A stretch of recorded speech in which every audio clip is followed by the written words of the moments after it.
Já chamar, então, por favor, o Guilherme Justino, que é repórter do jornal Zero Hora. Guilherme, por favor.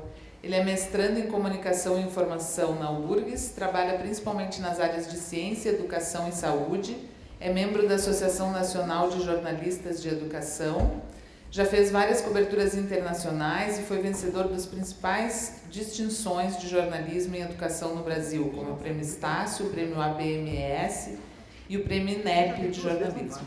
Então, Guilherme, obrigada. Obrigado. Podemos colocar a apresentação ali.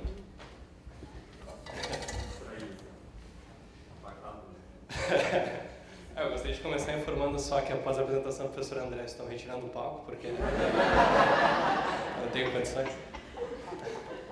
Eu nunca vi ninguém ser chamado de comunista, fascista e nazista na mesma frase.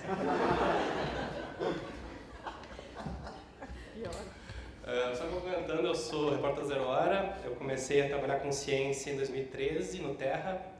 Há 5 anos eu estou na Zero Hora trabalhando especialmente com ciência e educação. Trabalhei em redações desde 2009, então eu tenho um pouco de experiência nessa questão, ainda que não seja a minha função exclusiva. Eu vou falar aqui basicamente sobre ciência e o quanto ela se conecta com o jornalismo. Minha intenção é mostrar um pouquinho do que vai para os jornais, para a imprensa, o que não vai, por que vai, por que não vai. Dar um pouquinho de algumas explicações e uma muito breve explicação sobre o que a gente considera notícia, por que algumas pesquisas vão para a imprensa e por que algumas não vão. Aqui. Opa. Então, vou deixar assim. Uma explicação muito breve sobre valores de notícia, que é um termo de jornalismo que também a Ana, que vai apresentar na sequência, vai tocar brevemente. São 5, 6, varia um pouco o número de características que a gente considera ao pensar se algo é notícia ou se não é notícia. Uma delas é ineditismo, quanto mais novo, melhor para a gente considera mais impactante. Segundo ponto, probabilidade, o quanto que isso pode ser bem visto, o quanto que as pessoas podem se interessar por isso. O interesse, isso tem um público que pode ser engajado, é um bom público, um público-alvo é grande, ou na verdade são muito poucas pessoas interessadas nisso. O apelo, isso vai atingir um público de crianças até idosos, vai atingir poucas pessoas, vai ser local, nacional, internacional, regional. Empatia, o quanto que isso faz as pessoas se sentirem próximas daquela notícia, daquela pesquisa, enfim. E a proximidade, que a gente até está brincando com a Ana ali, que aqui no Rio Grande do Sul é especialmente forte, né? Uma pesquisa gaúcha parece que ganha, ainda mais na Zero Hora, uma dimensão impressionante.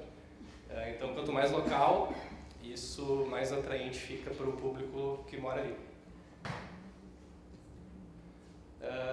Brevemente, algumas considerações sobre o que a gente publica no jornal em relação especificamente à divulgação científica.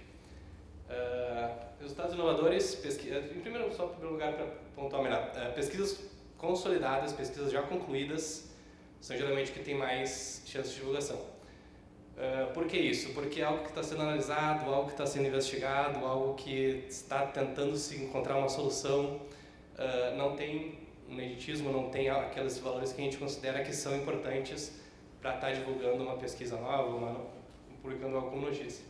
Então, a gente já deu matérias, eu trouxe depois algumas reportagens como exemplo de pesquisas que estão sendo feitas e como que elas podem ser impactantes, podem ser importantes, mas, regra geral, quanto mais concluída, quanto melhor divulgada tiver sido, quanto mais pronta uma pesquisa, mais chances de ela ser noticiada.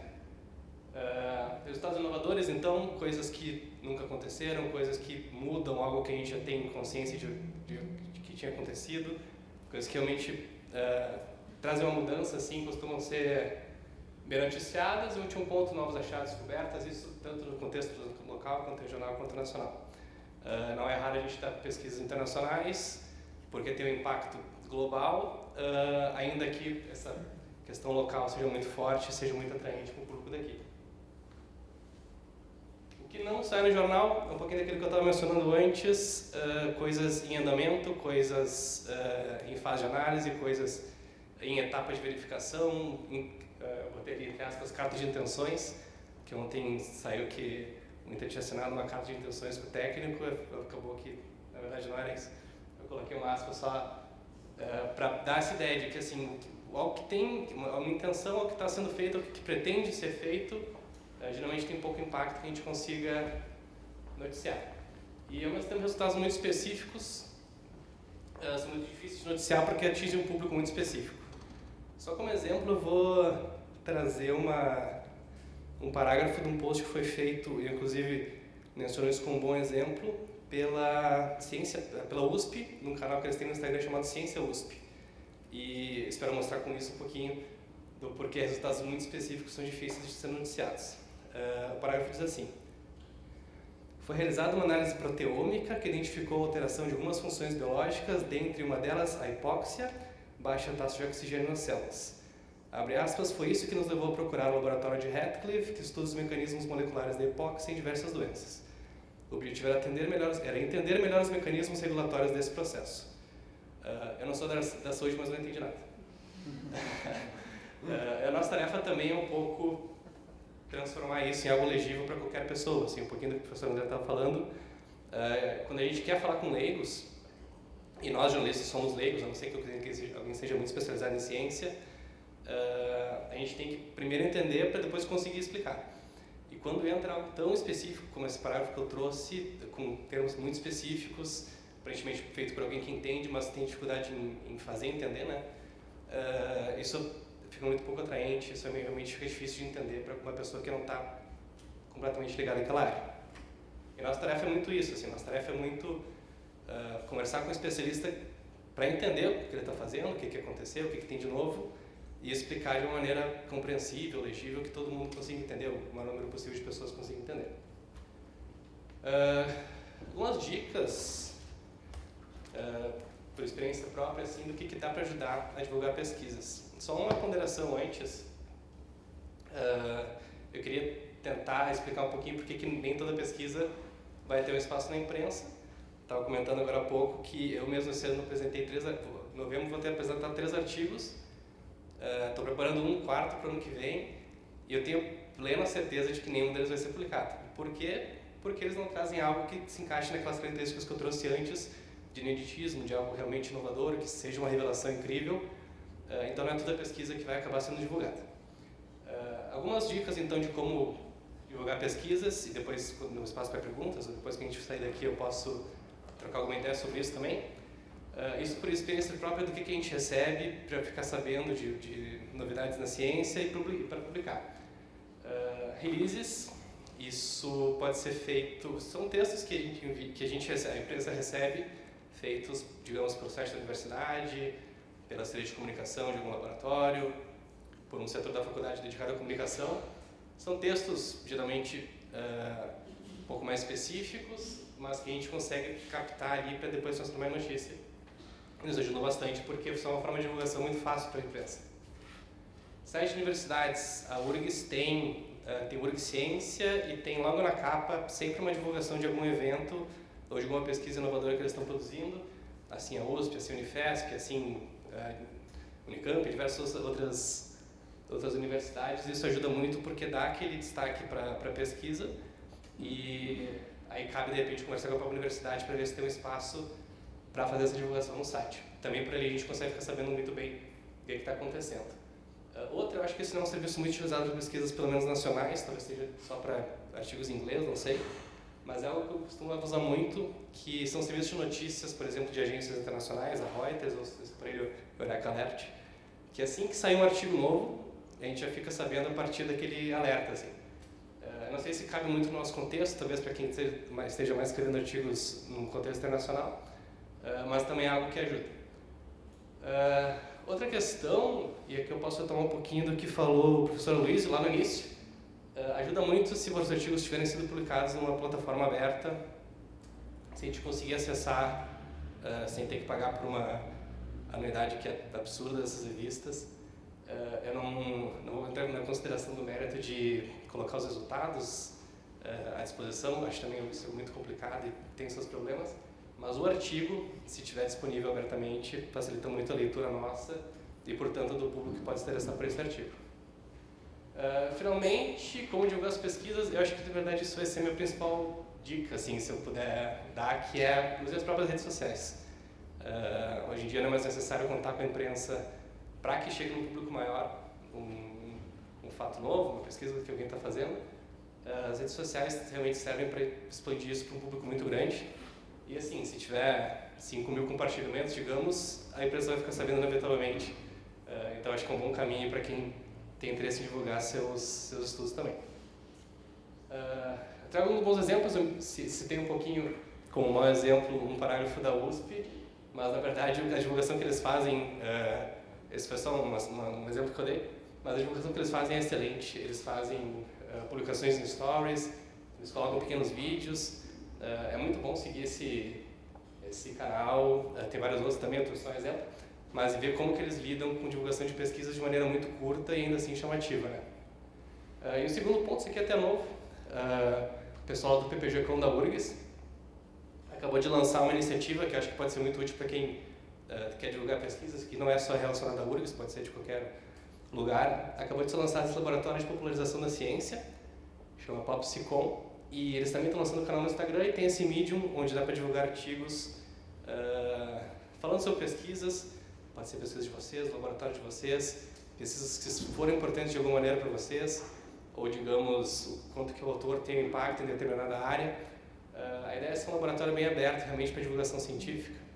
E recém começou, mas acho que pode ser uma iniciativa muito interessante para quem tiver essa vontade de trazer para um público maior os resultados dos seus estudos.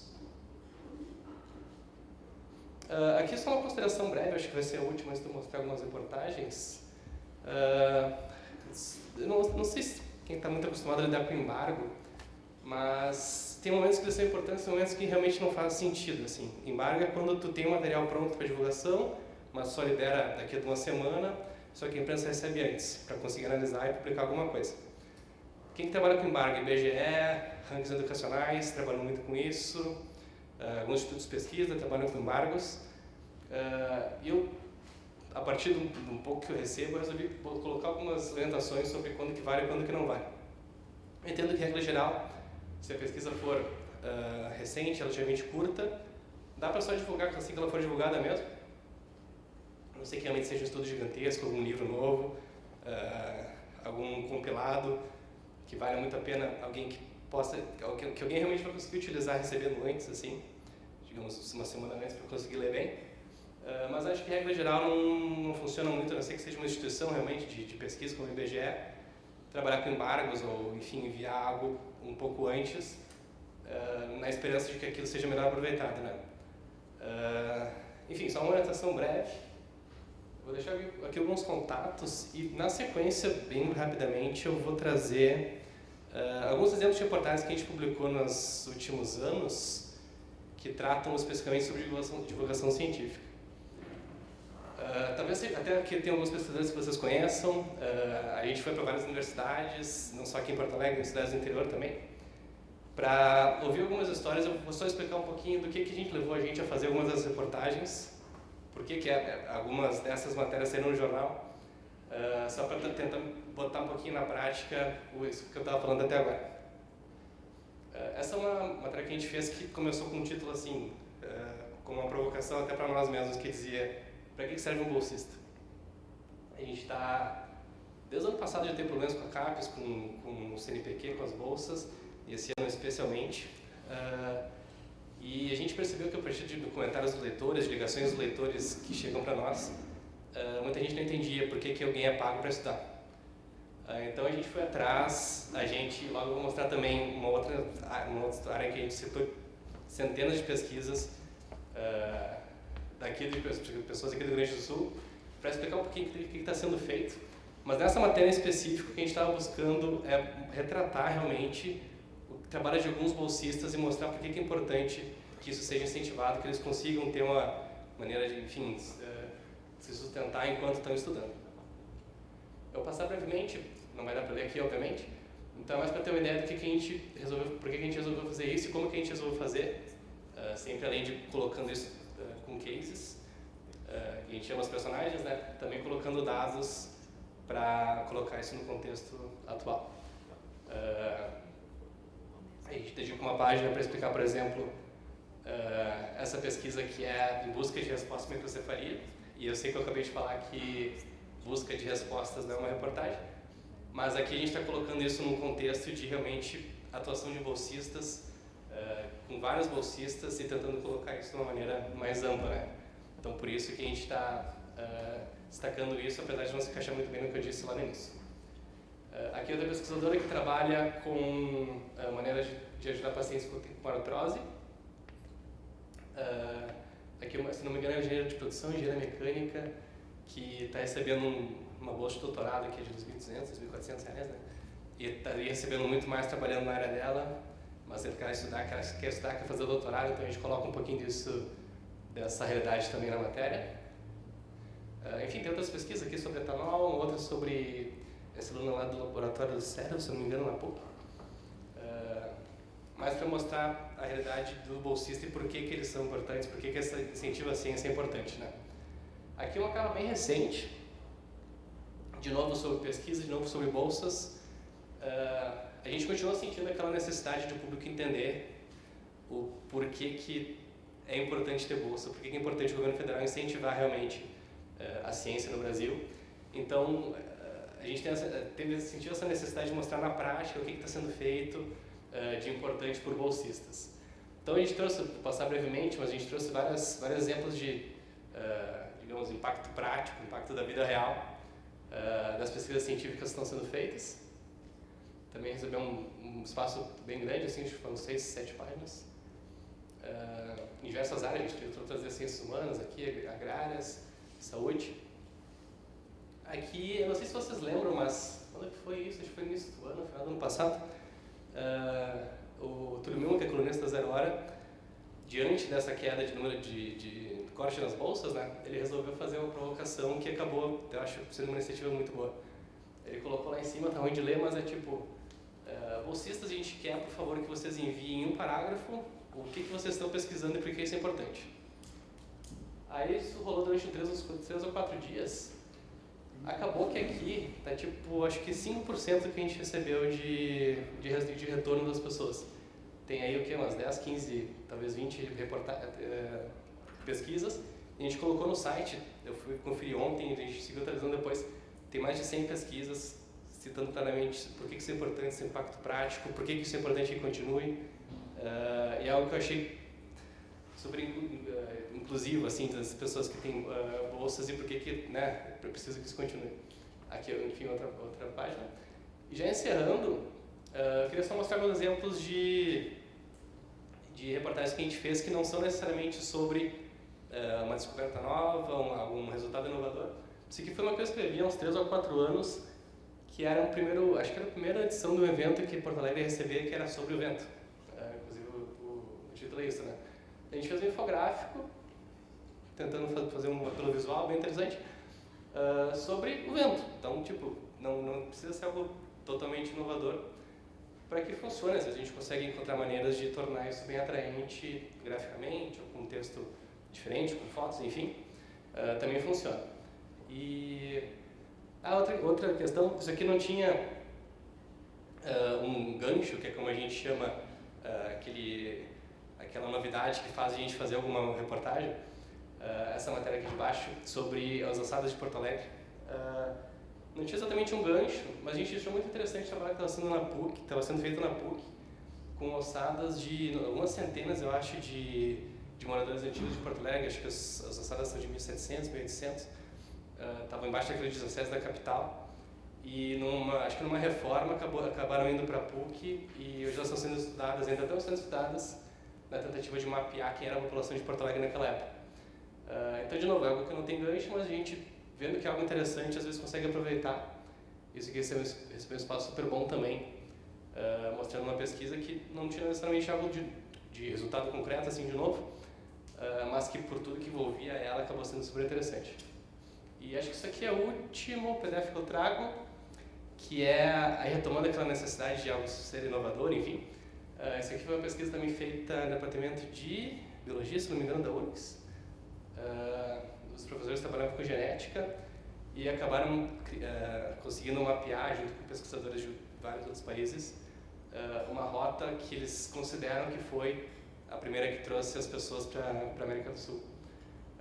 Então a gente fez um trabalho mais elaborado, brincamos com areia, assim, e mapeamos isso num mapa bem visual também, na tentativa de mostrar que aquele artigo, que eu acabei, foi na Nature, que sei, eu acho, eu acabei lendo ele na íntegra, mas a nossa tentativa realmente de explicar aquilo que era relativamente difícil de entender para o público leigo, de uma maneira bem visual, gráfica, que fosse interessante para que todo mundo pudesse ler e se interessar.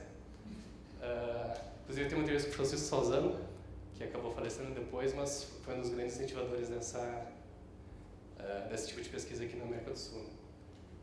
É isso, isso aqui, mas na verdade é só para encerrar mais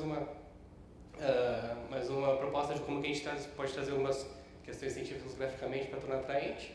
É uma reportagem que eu fiz sobre a COP21, que foi quando foi definida o Acordo de Paris, de combate às mudanças climáticas, né?